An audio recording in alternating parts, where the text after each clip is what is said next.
Well, hello children. Today I'm going to read something for the younger children, like Sylvie and Miles, but I think that you'll all enjoy it. So here we go, let's start off.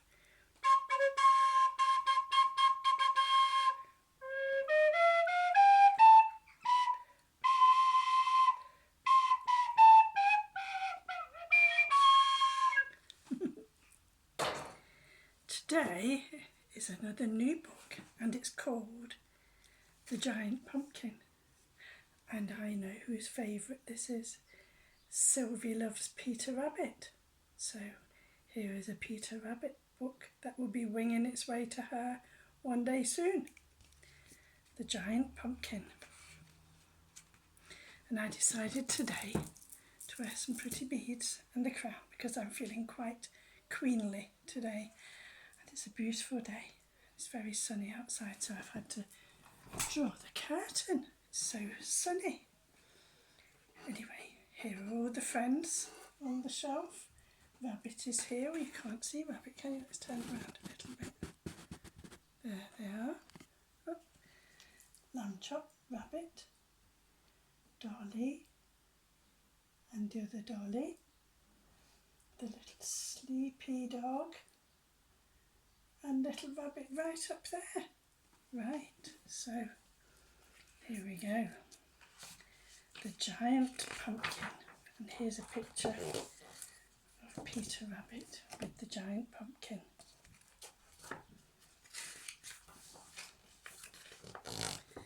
Oh, inside there is a map of Peter Rabbit's woods. This is the map of the woods where I live. You can see who else lives here too. It's in my dad's journal, which I always have with me. So on this page first I will show you Mr. Todd, Foxes Eats Rabbits, need I say more? Cottontail, his littlest sister and the cheekiest, and his mum, Mrs. Rabbit to you. And there they are. Can you see them? And on this other page is his friend Lily Bobtail and Benjamin Bunny, his cousin, and then all the other people's houses in the dark woods. So, are you sitting comfortably? Then I'll begin. It was a warm autumn morning and Peter, Lily and Benjamin were very excited. Hooray, it's Pumpkin Day, cheered Benjamin. A table outside Peter's burrow was piled high with tasty goodies, but something was missing. Where's the pumpkin? Said Lily. Don't worry, replied Peter. I know just where to find one. Let's hop to it. There they all are. Peter's little sister, Cottontail, followed the friends all the way to Mr. McGregor's garden.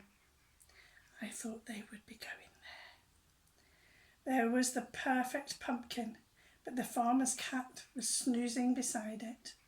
Quietly, whispered Peter, as the friends pushed and pulled at the giant pumpkin. But try as they might, they couldn't make it budge. What a giant pumpkin. I like to grow pumpkins. I've just planted one in my garden. Peter scratched his head.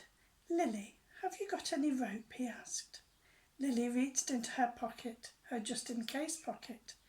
Let me see, she said. Feather? No. Ah, here it is.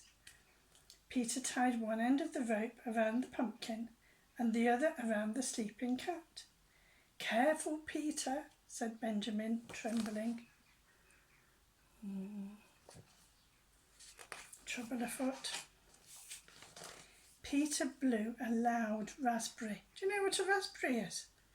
It's not just something that you eat off the bushes. It's when you go like this. And I think, oops, I think you're all very good at blowing raspberries, aren't you?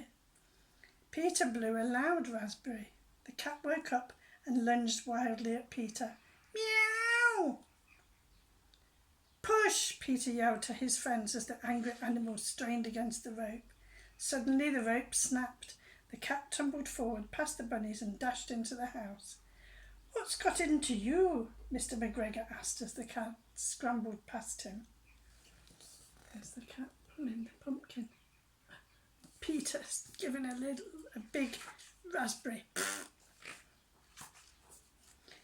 The bunnies hid as Mr. McGregor picked up their perfect pumpkin and carried it to the garden table. "He's cutting it up," Peter gasped. "He's just scooping the insides out," said Lily. "It'll be lighter now. I know that for a fact. But how do we get it down from the table?" Peter wondered as the farmer carried a bowlful of pumpkin back to the house. And there they were, watching, hiding.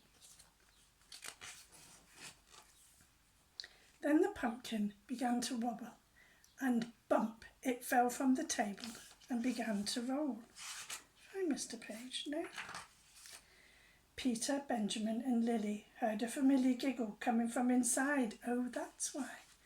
"Cottontail," they cried, chasing after the pumpkin. The friends jumped aboard the speeding pumpkin as it bowled down the garden path and out of the gate. So Cottontail had got inside it and made it go round and round. Isn't she clever? Little sisters are quite often clever, aren't they, Sylvie? The pumpkin rolled faster and faster. As it reached the woods, it hit a bump, and Peter and Lily were bounced out, leaving Cottontail and Benjamin spilling helplessly inside. "It's never going to stop," Lily gasped, watching it roll away. "A good rabbit never gives up," Peter reminded her. "Do you have any more rope?" There it is, rolling down the hill. Peter and Lily dashed ahead. Lily tied a line of rope between two trees. As the pumpkin hit the rope, it slowed right down and stopped at last. Peter and Lily jumped inside. "Now let's roll this pumpkin right back to the burrow," said Peter. "Everyone push!" But the pumpkin didn't move.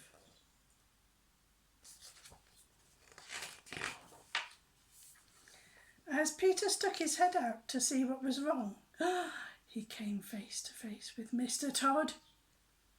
"Rabbit and pumpkin pie for dinner," laughed the fox. "My favourite." "This is bad, this is very bad," said Benjamin. "Lily, do you still have that feather?" whispered Peter. Lily pulled the feather from her pocket and handed it to Peter. There's the bad old fox. Peter tickled the fox's nose. "Achoo!" Mr. Todd sneezed, losing his grip and catapulting the pumpkin back through the woods towards Peter's burrow. "Woohoo! Yay!" whooped the bunnies excitedly as they zoomed along. Wasn't that clever? As the speeding pumpkin approached Peter's burrow, it promptly crashed to a halt and the bunnies all tumbled out. They all fell out. "What is all this commotion?" asked Mrs. Rabbit, appearing from the burrow. There's Mrs. Rabbit, wondering what's going on. Oh, the tea's ready. "We're sorry," Benjamin replied. "Our pumpkin didn't have any breaks." "What a perfect pumpkin!" exclaimed Peter's mum, laughing, "and just in time for our pumpkin day party." As family and friends ate a delicious autumn feast, Peter grinned at Benjamin and Lily. "Next year we'll get a really big one." There they are, all happy together.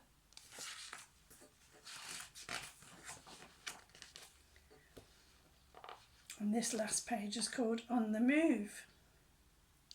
Using the cat to move the pumpkin was a brilliant plan. It's a shame it didn't work. Here are some more ways to move a heavy pumpkin. With a winch, here, on a raft, on some water, on some sticks so you can push it along, and on a ramp, like a seesaw.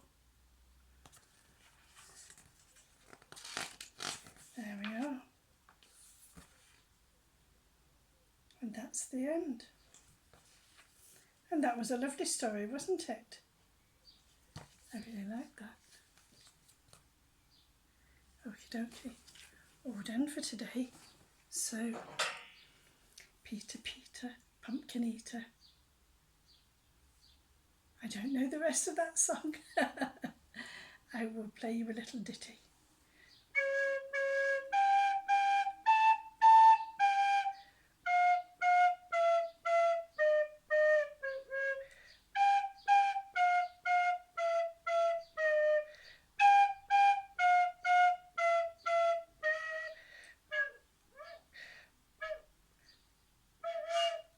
Oops.